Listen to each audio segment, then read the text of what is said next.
Hi movie fans. With this movie synopsis, I will be taking a look at Upgrade. Strap in and let's go. The film opens with a man working on a '79 Pontiac Firebird and listening to Smokestack Lightnin' by Howlin' Wolf on vinyl, a classic track from the late 50s. After nipping his finger, he sucks off the blood. Starting the engine, he gives it some revs, switches it off, and says, "I love you."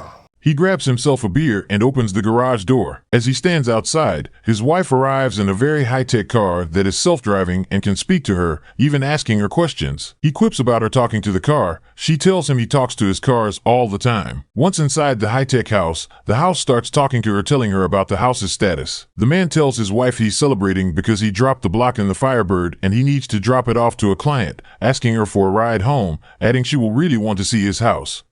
They drive to the client's place through a futuristic-looking city and out to a remote, walled property by the beach. The entrance to the house is beneath two rocks. As they walk into the house, they see a young man playing with a cloud. The man introduces his wife to Aaron, and his wife is Asha. Asha recognizes Aaron as Aaron Keane, owner of Vessel Computers. She says she is also in the industry working for Cobalt and specializing in robotic limbs. Aaron has something to show them. Aaron shows them a new kind of computer chip that can do almost anything. It's a new, better brain. The mechanic says that humans are still better at some things and has reservations about this technology. Driving home from errands, Asha praises the self-driving feature and cozies up to the mechanic. The car exits the freeway, and after a short time, the mechanic notices they are driving in the wrong area. Asha tells the car to take them home, and the car replies, "There has been an error." She tells the car to stop, but it continues to accelerate and make violent turns. The car is heading to an encampment. The mechanic rushes to put a seatbelt on Asha. The car hits some Armco and flips onto its roof, sliding to a stop.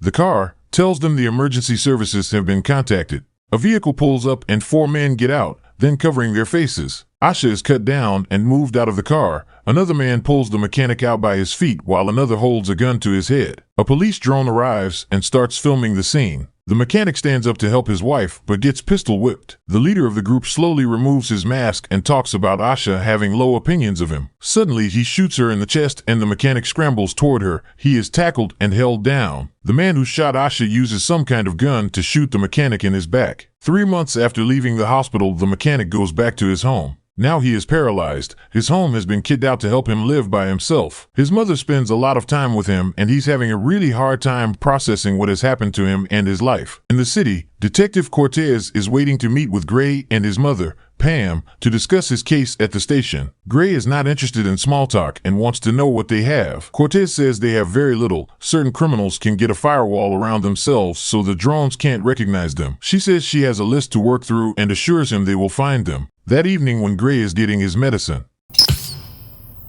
he decides to keep injecting himself. Again. Soon the machine stops administering his meds. Gray finds himself in hospital. Aaron comes to visit him. He talks awkwardly, and Gray says, "What the fuck do you want, Aaron?" Aaron tells him that STEM, his new chip, could enable him to walk again. It needs to be surgically inserted at Aaron's home and would have to be kept secret. Gray says he does not even want to live any longer. Aaron asks him what would Asha want for him. Gray makes the decision to get STEM surgically implanted at Aaron's home. Gray, can you hear me?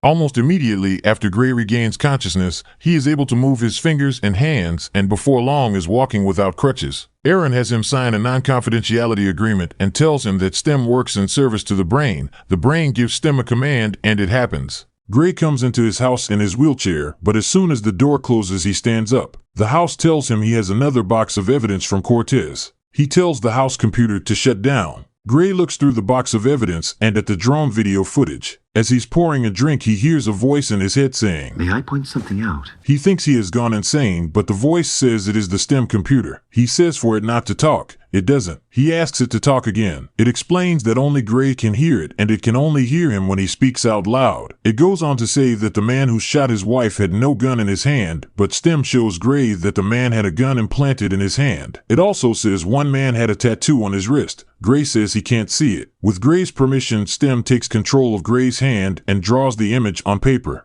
STEM is able to read the military-style tattoo and get the name, address, and date of birth of the man. Gray calls Detective Cortez with the information, but STEM says that he has no direct evidence and needs to be positive it is the right man before telling the police. Gray stakes out the property, and when a man leaves, Gray breaks into the house with the help of STEM, who tells him there are no alarms. Gray is able to pick the lock. Stem gets Gray to activate the man's table and read his messages. An underground bar called Old Bones is mentioned many times in the messages. While he is searching the house, the man's car can be heard to park up outside. Gray tries to hide. The man becomes suspicious, but Stem says, Now, while you have the advantage. Gray does nothing and he's soon seen and attacked by the man. The man recognizes him and says that he did not kill his wife, it was somebody else. They fight and Gray is getting beaten up. Stem says it can help if he gives Stem permission to take over. Permission granted! Immediately Gray gets the upper hand in the fight and starts expertly and dexterously working the man over, much to his own surprise and horror. Gray begs the man to stay down, but instead, he grabs a knife and all hell breaks loose. Stem or Gray brutally kills the man with a knife and Stem says, You now have full control again, Gray. Gray is coming to terms with just killing somebody. Stem advises him on how to clean the house of his presence. Detective Cortez is talking with the pathologist who's done an autopsy on the dead man, Cirque Rentner. He goes on to say that he found very unusual high-tech computer implants in the man as well as a gun embedded in his arm. Cortez asks about the footprint found at the house, and the man said it was mostly old-fashioned engine grease. Gray is back at Aaron's where Aaron tells him he is being tracked and not to play detective. It surprises him to learn that Stem is talking to Gray. Meanwhile, Detective Cortez sees a man in the wheelchair on drone footage and enters Gray as a suspect, which the computer finds incompatible. Aaron tells him if he gets caught they will remove Stem and he'll be stuck back in his wheelchair.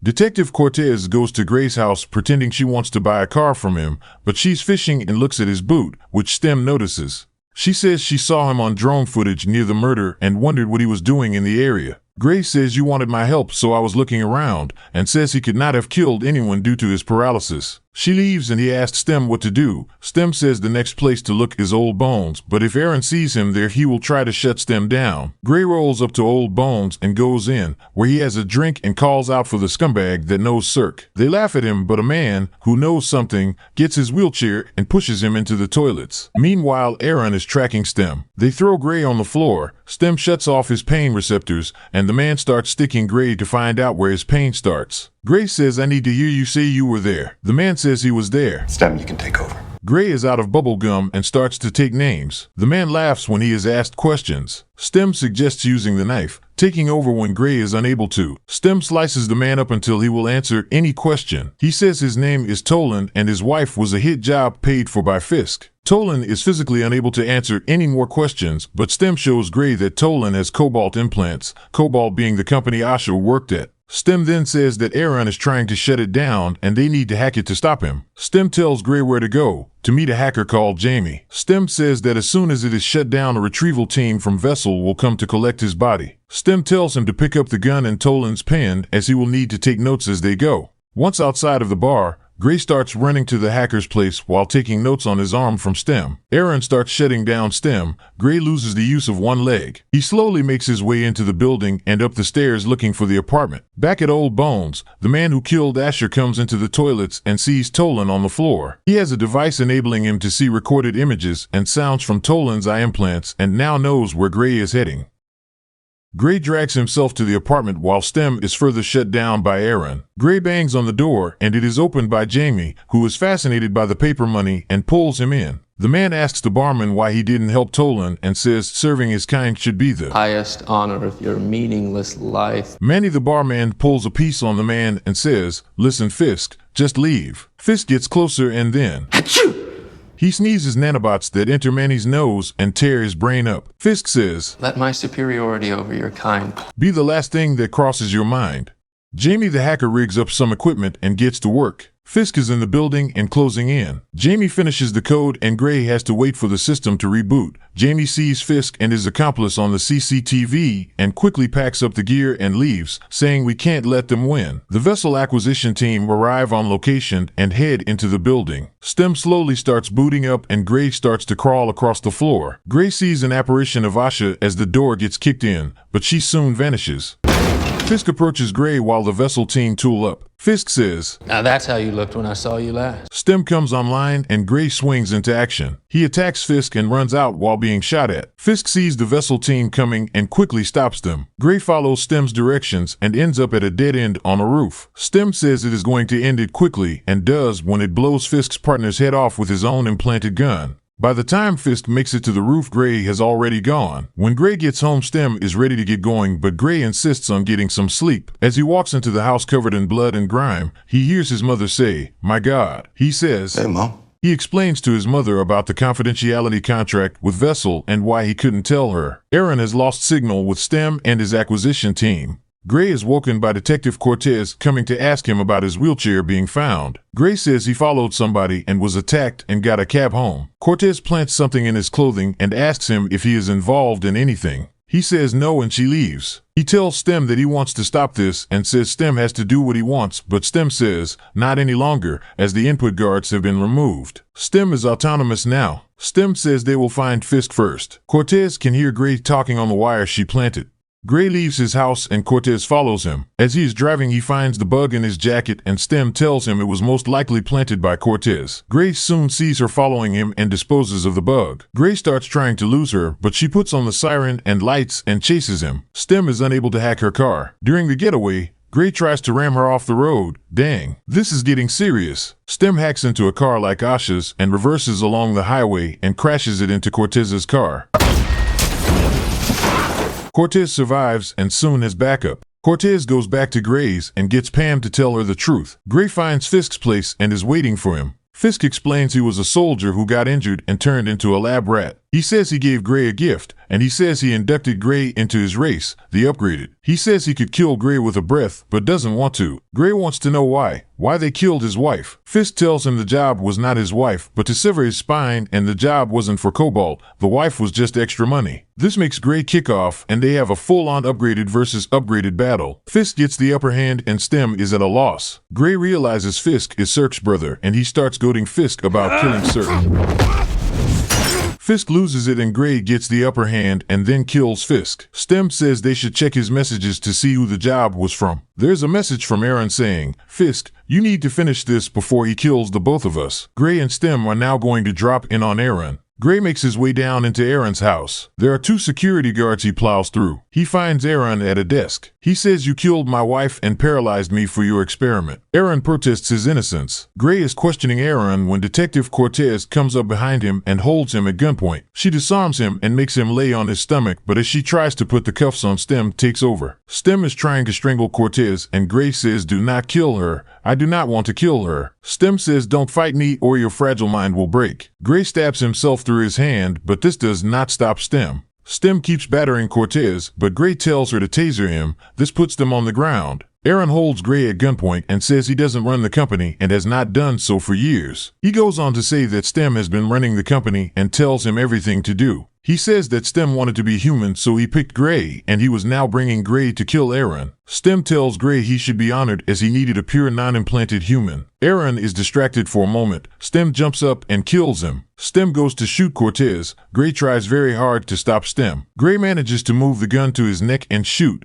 Gray wakes up in a hospital and tries to talk to Stem, but there is no answer. Asha comes around the corner and says, "Are you okay? We were in an accident. You have been out for a few days." Detective Cortez is speaking to Gray and says this is not you. Gray says, Gray's not here anymore. He's in a better place. he is in his mind where he wants to be. I have taken over now. All I needed was for his mind to break, and it broke. Stem then pulls the trigger on Detective Cortez. And that is the end of our synopsis of Upgrade. This is a highly recommended watch from us, and it is a fantastic achievement for a budget of only $5 million. If you enjoyed this synopsis, please give us a like and subscribe for more. Check our channel for other movie synopses.